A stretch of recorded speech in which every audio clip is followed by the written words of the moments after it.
purpose. Maybe someone else will pick it up. Now, let's see. We got our savings. I mean, our valuing our money. That's critical. The skill number 2 was what? Yeah, controlling that money as it flows through. I've got to control it. The third skill is to save that money. And these things are fundamentals. We all heard this thing a million times, but most of us don't know why you save. And we don't understand the value of saving. If you save just $1 a day, you invest that at 10 to 15 or 20%. By the time you reach that 66 years old, you have $1 million. You have $2,750,000 all the way up to $1 billion. So this gives you an incentive for saving. It's critical. Now, what do I do with that money when I've saved it? See, when I've saved it, and I've got a bank account with money sitting in it, what do I do with it then? Got to invest it. Now, investing is different than saving. And investing is different than making money. Investing is a special skill that everyone here in the room needs, no matter how much money you are making at your regular business. It used to be that I've had many businesses over my career. I've owned, when we hit our best-selling books, I went out and bought all kinds of different businesses. I bought a chocolate factory, which is the first thing I thought of once I made lots of money. You know, your wants do multiply, and you get what you really want, right? My wife bought a clothing store. We went and invested into a Broadway play so that we could be there opening night, and I still get little dribbles of income from that Broadway play. I invested in the Utah Jazz. I became an owner of the professional basketball team, the Utah Jazz. That was a lot of fun. Could sit on the front row and get the best seats in the house, and it was a very wonderful experience. I absolutely loved it. I invested in several other businesses that didn't do very well, kind of went down the drain. So I've had a lot of experience making and losing, and sometimes making money. I always used to have this opinion that, if a business person is going to invest his or her money, that they should make huge rates of return. That's why I always like real estate, because you can get 100, 200, 300% on your money. I can invest $25,000 in cash to buy a foreclosure property and get $75,000 or $100,000 back, in a year period of time if I've looked really carefully. So I can get high rates of return. And when I compared that to the rates of return from the stock market, I always, and this is, of course, before 1989, I always would say, why would anybody put their money in the stock market? Or in mutual funds, or in a savings account, or in certificates of deposit? If you could make 200-300% on your money, why would you ever put your money in those other kinds of investments that are more traditional? And that was a huge mistake on my part, because I didn't realize that there were 2 skills. See, I thought there was just making money, which is skill number 5. I hadn't thought that skill number 4, which is investing money, which was essential to my investing and my business life, and it is to you too.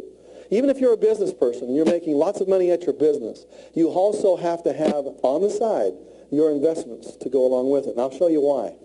Suppose you, let's just take real estate for instance. Let's suppose you do really well. You buy a copy of Nothing Down, or you go to one of my 5-day seminars and you just go crazy with real estate and you're doing incredibly well. And let's say by the year 2000 you want to retire. It gives you 4 or 5 years to get there, and you make that $5 million net worth of yours, all right? So you got $5 million in real estate. What are you going to do with it? Suppose you just want to retire and, have the money coming in on interest. You don't want to have to hassle with the properties any longer. So you go sell all the properties. And let's suppose you got your $5 million in after taxes. That was $5 million coming into. Well, actually, let's be realistic here.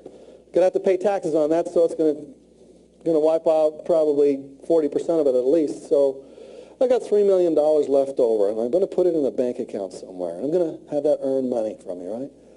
Let's see, well, how much would $3 million in the bank earn me if I wanted to retire? If it's at 3% interest, 3% on $3 million, how much a year? Yeah, it's about $100,000 a year, and is that wealth? If you got $3 million in the bank, $100,000, that might not be so bad. Let's see, how much is that per month? $8,000 a month? Okay, $8,000 a month. Is that all tax-free? Because this is interest, isn't it? So I'm going to have to pay taxes on that. So $8,000 a month, I got to wipe out half of that for interest and on my taxes on my interest. So I'm down about $4,000 a month. Now that doesn't even make the payment on that nothing down $1 million mansion that you had there. So $4,000 a month is really not all that hot, is it? So what are you going to do? See, you've got $3 million in the bank, and you're really only netting about $4,000 a month. That's if your money's growing at 3%. You're going to have to make it grow higher, aren't you? So what are you going to do? You're going to walk down to your local stockbroker, bring in $3 million in cash. Hi, I've worked 5 years of my life to get this together. I want to give it to you because I know you know what you're doing. You take my money, make it grow at bigger rates of return. Is that what you're going to do? You feel real comfortable about that, aren't you? No. As soon as you lose control of your money, you lost. It's a real secret. You don't lose control of your money. You got to know where it is. You got to know who's managing it. You know what the rates are, where they're investing it, etc. You never turn over your money to somebody else and let them watch it for you. Period. You have to know what's happening to it. Well, you could get your money grow at 5% interest by just giving it to the government, and they'll give you a nice bond. You can probably get 7% on that if you wanted to. And in some instances, you probably get some tax-free money on that, 5, 6, 7% tax-free. That's pretty good. So I'm making $7,000, $8,000 a month. But if you want to get to 10%, now that starts to get a little tricky. I get 10% of my money, I have to give it to somebody else who knows what they're doing, and I got to watch over their shoulder. If I want to get it to 12 and 13 and 15%, that's also very tricky. See, if I'm making 10% on my money, $3 million, that's $300,000 a year. Now I'm starting to get where I could really probably live on that. It'd probably be okay. The point is, there's going to come a time in your life, Mr. Business Person, where you'll have a chunk of stuff to invest. And I'm going to ask you where you're going to put it and who you're going to give it to. And if you're like a good entrepreneur, you're going to have to watch over that, just like you did with your business, or you're going to have some troubles down the road. So I'm going to challenge you that you have to do it as you go along, not waiting till the end to learn it. And I want you to have some experience investing in the stock market, investing in mutual funds and things like that, because I want you to experience it every single month, almost every single day. As you're watching TV, you're watching in the side of your corner of your ear, you're listening. What did the Dow Jones do today? You know, did it go up? Did it go down? How much of my money's in there? You may only have $500 in there. But I want you to know, by experience, the feeling of what it's like when you got your own money lying on the line here, because that teaches you how to take care of it. If you wait till the end to invest your money, you will not have that savviness that comes from watching, even subliminally, where your money is growing. You got that? Now, let's suppose on the other side of the coin, that by the year 2000, you lost everything. You put everything you got into this business of yours. You put everything into it, and darn it, you just didn't make it. So by the year 2000, you're out. You're done. You're going to start from scratch. You may be even deep in the hole. If you hadn't taken 10% or 5% of your money and stuck it aside for what we call our long-term investment process, you wouldn't have money to kickstart yourself with. You would have just spent it. You would have poured it back into your business thinking that's what you needed to do. And so from both standpoints, if you make it big or even if you lose it all, you need to have that investing part that goes in there. Now, where should you put your money? How do you get your money to grow? Where should you put it? There are lots of traditional ways of investing our money. And I want you to explore all of them, all right? So let's start over here with what we call taking stock consistently. Secret number 4, 10 rules of investment. Warren Buffett, our richest man in America when it comes to investing in the stock market, says, I'm a better investor because I'm a businessman. And I'm a better businessman because I'm an investor. Most people really don't understand that statement. They think they're both the same. Business, investing, what I've tried to delineate for you here is they are two different skills. He says, I run a business. I'm an entrepreneur. But I'm a better entrepreneur because I know how my money grows in the stock market. And I'm also a better investor in the stock market because I know how hard it is to make that money grow when I'm an entrepreneur. And so the skills work together with each other. So we're going to talk about what I call the 10 rules of investments, because I am going to challenge everybody here in the room, starting next Monday morning, to call up whatever local stockbroker turns you on, or whatever local mutual fund company turns you on, from calling whatever 800 number they've got in Money Magazine, from there to somebody that you know locally that handles these kinds of things. And I'm going to challenge you to cause them to set up an automatic debit out of your bank account and to have them pull money out of your account every single month with your permission. I would rather you bounce checks to the grocery store than you miss that particular account that comes out of you every single month. Some of you already do this, and more people are doing it because the benefits are really obvious. How many of you are consistent month by month, every single month, investors in mutual funds? May I see you raise hands on that? Okay, we've got about 40% of you. I want 100% of you to do that. And I want them to take it right out of your bank account. Some of you are just beginners, and so you don't know where to start. We have this thing called the stock market. And what they sell on the stock market are stocks and bonds and mutual funds. We'll cover that briefly. What I'm going to talk about when it comes to the stock market are some rules that I want all of you to learn. And that is, you can't time the market, so don't try. Time the market. If anybody comes up to you and says, this is the best time to buy this thing, it's going to go through the roof, be very, very careful. You never invest more than maybe 10% of your investment funds in some risky thing like that. You never put all your money into one basket. Now, what I mean by time the market is that, frankly, nobody knows when the stock market is going to go up and when it's going to go down. And you especially don't know that. Neither do I, especially, because I don't spend my life studying it. But there are guys and gals right now on Wall Street who literally spend 21 hours a day in this thing. They manage various funds. It is their entire life. They get up in the morning and they wake, every waking hour is spent studying the stock market, studying mutual funds, studying the ups and the downs and all the rules. You cannot in your entire lifetime ever catch up to them. So don't try. Now, of all these guys and gals on Wall Street that are trying to spend their whole life studying it, what percentage of them are really successful?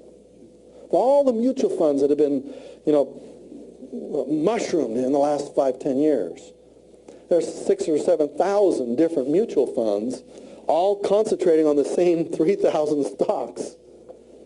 What percentage of those people are really making great returns? 20%. About 20% of them. And the other 80% will be, put your money in the bank and you'll be just fine. About 20% of them are doing it. These are people who spend their entire life at it. How could you even come close? You can't. So don't try. Don't even try. There are some things that you can do, and many of you understand these things. I'm going to be teaching it today. There are things that you can do as an illiterate, ignorant stock market investor. I'm going to put myself in that category. I don't purport to know an awful lot about the stock market. I do know a few principles that really work for the average person, which I am when it comes to the stock market. You bring me into real estate, I'm not average. You bring me into starting my own business, I'm not average. But you get me investing in the stock market, I'm just a run-of-the-mill person. So, number 2, don't buy blank with blank, blanky blank, blank. Okay?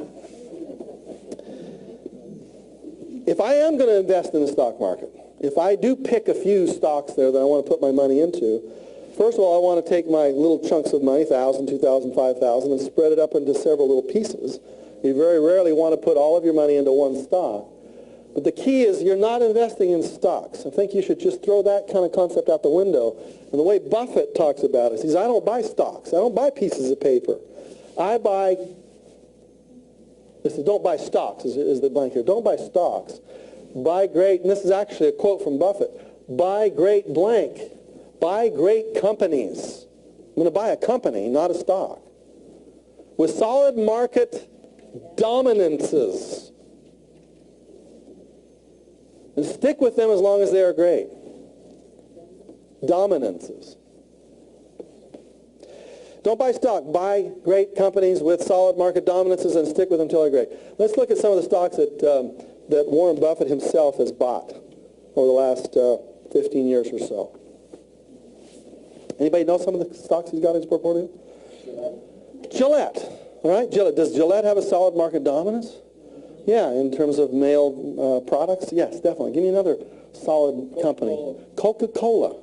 Does Coca-Cola have a solid market dominance all over the world? Yeah, and it's something that anybody can understand that. Give me another one that he might have purchased. Pardon me? Kleenex. I don't. Is this one of Buffett's? Well, there's one. There's Kleenex and some basic things. Microsoft would be something where probably over a long period of time would have a solid market dominance. Yep. Yeah. Disney would probably have a solid market dominance over a long period of time. He's also bought See's Candies, and I've begun to appreciate that particular investment more and more.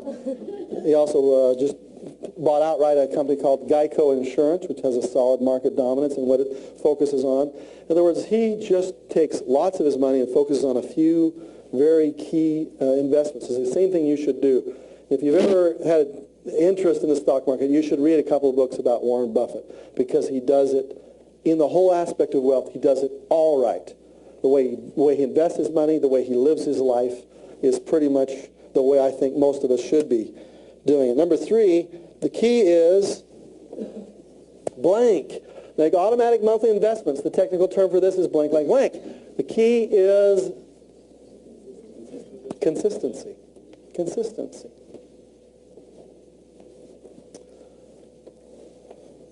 Every month, without fail, never miss a month, consistently make your automatic monthly investments. The technical term for this is dollar cost averaging.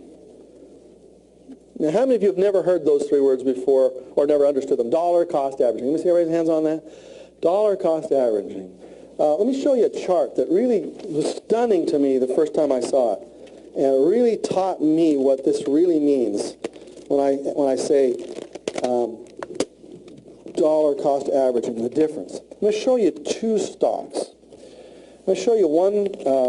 Actually, we're going to take 2 funds, which a mutual fund is just a group of stocks that some person has selected out of the stock market and put them together in what they call a fund. Here are two stocks, funds. I'm going to put that over to the side like that in that way. Let me try it this way. Try that. Okay, here's Fund A, and this is Fund B. Fund A, they're going to make a monthly investment every single month, right?